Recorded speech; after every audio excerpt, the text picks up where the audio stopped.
Rocket Pat here. Alright guys, another day in the jungle.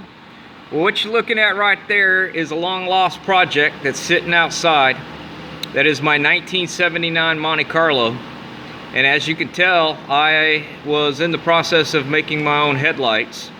I'm also going to make my own brake lights and tail lights for this car as well. I'm going to make my own bumpers as well. I don't really care for the bumpers that are on it. It's like having a big old diving board out there. Let me show y'all some pics. That's what the headlight's going to look like. What you see up in here is like a diamond shape or an arrow shape. That's going to be the turn signal.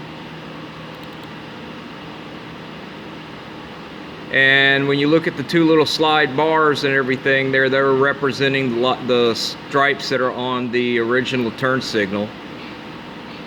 But yeah, I think it's going to be a cool car once it gets in the shop. It's going to get a big block.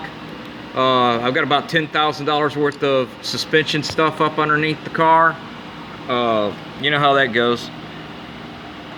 Expensive. Here's another view. I think it's going to look cool. Forgive some of the pictures. I had a really crappy camera. It was probably 8-9 years ago that I started on that. Who knows how long ago it was. Too long. Should have been done. So that's that. Also making brake lights and tail lights for it. I don't know how y'all like that. That's going to be some glow sticks that are going to glow in there. I think it's going to look cool. What do y'all think? Anyway, that's really not what this video is all about. We also making, that's just the park lamps on there.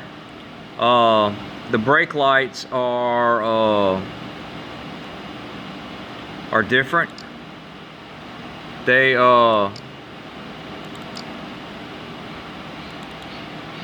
that's the brake light. So those light bars will go in front of it. And that's going to be the brake lamp. And that's sitting right there. And the other one has been sitting right there for a while. And I vacuum molded all that plastic. We'll go over that some other time. But what we're doing today, it is Labor Day weekend.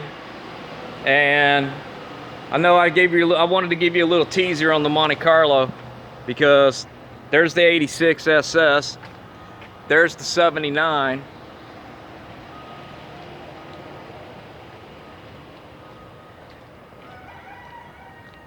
and sitting back here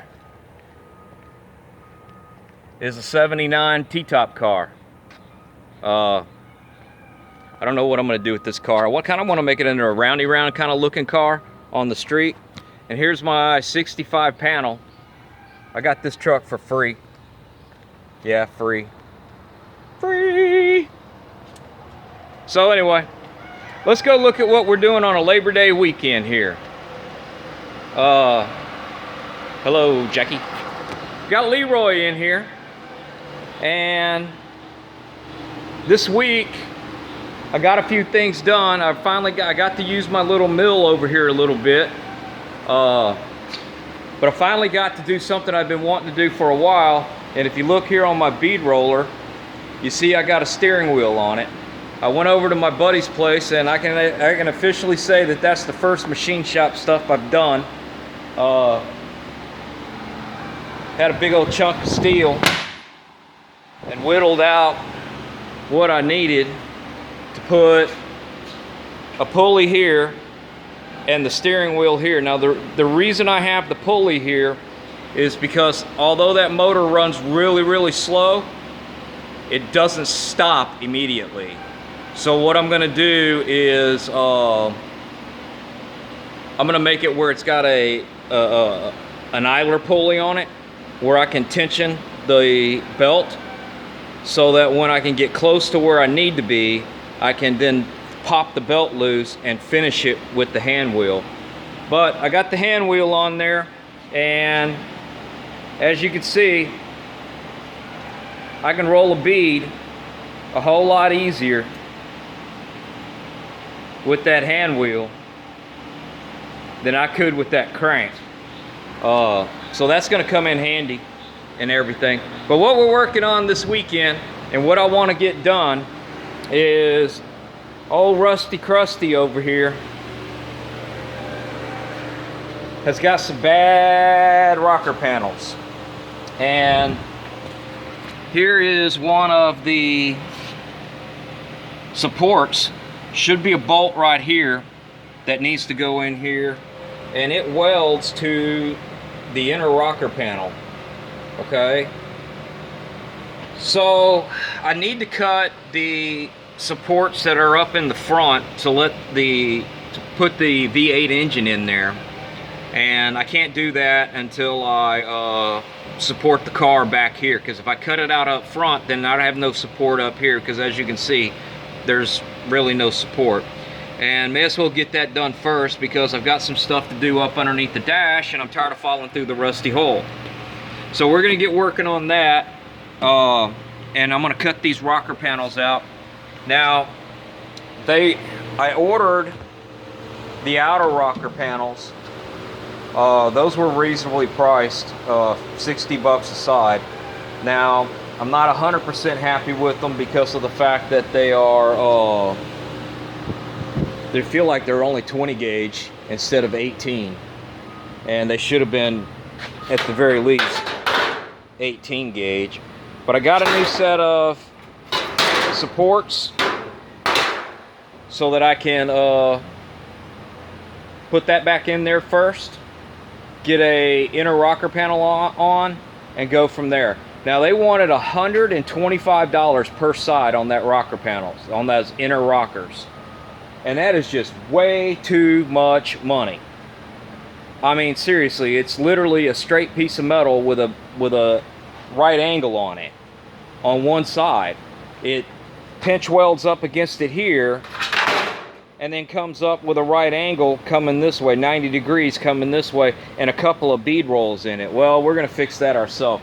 So I went to the steel, Triple S steel, and picked up a piece of, not in the greatest shape, but it's the last piece they had of 18 gauge for, well, they wanted $125 per side, so that had been $250 worth of inner rockers. And I got that whole sheet for $67. And I'll be able to make both the inner rockers and all the floor pans with it. Floor pan, I whittled out this one, and this is just the first test run,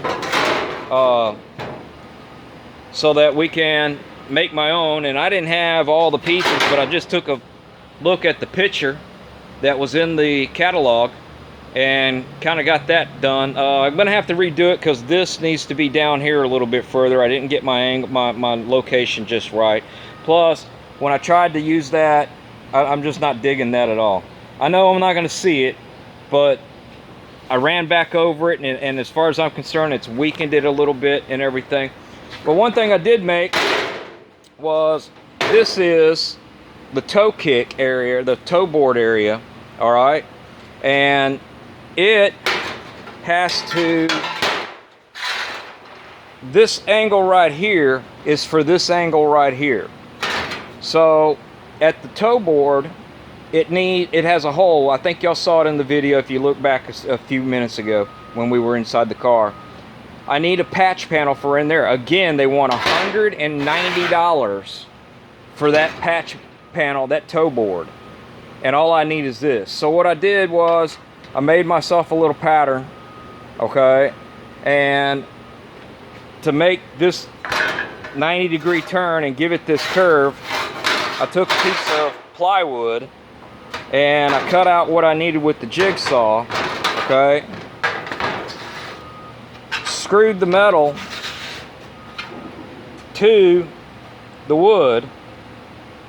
Now, of course, it didn't have that bend in it. I bent that after I flanged over the edge. And I just hammer and dollied it, used my body hammer, and formed that over. It's not perfect, but again, it's going up underneath there and nobody's ever gonna see it. So anyway, that's what we're doing on a Labor Day weekend. We are laboring on Leroy, because Leroy needs a little laboring.